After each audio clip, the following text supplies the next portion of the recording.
Ginugunita ngayong araw ang ika-40 anibersaryo ng pagkamatay ni dating Senador Ninoy Aquino. Nakiisa maging si Pangulong Bongbong Marcos. Nasa frontline ng balitang yan, si Brian Basa.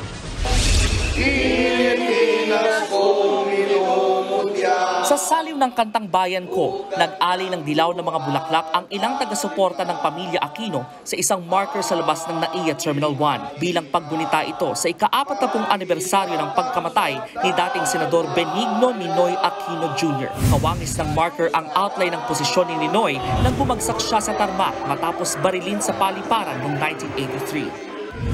Nag-alay din ng bulaklak ang National Historical Commission of the Philippines. Kabilang sa mga dumalo sa seremonya si Francis Aquino, isa sa mga apo ng dating senador. Naroon din ang historian na si Xiao Chua. Sabi niya, mahalagang bahagi ng ating kasaysayan ang pagkamatay ni Ninoy. Pinatutunayan daw nito na handa tayong mga Pilipino na mamatay para sa ating paniniwala.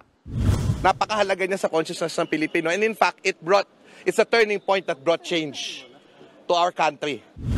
Nagsagawa rin ng misa para kay Ninoy sa Santo Domingo Church sa Quezon City. Dinaluhan ito ng malalapit na kaanak kabilang ang panganay niyang anak na si Bolsie Aquino Cruz.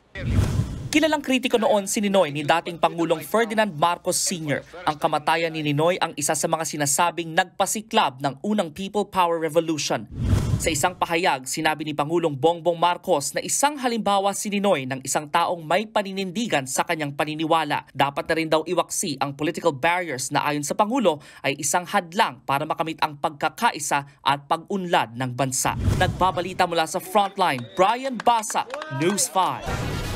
Mga kapatid, Cheryl Cosim po, huwag maging huli at maging una sa lahat para sa tuloy-tuloy na balitaan at karagdagang impormasyon sa mga napapanahong issue ng lipunan. Tumutok lamang at mag-subscribe sa social media pages ng News 5.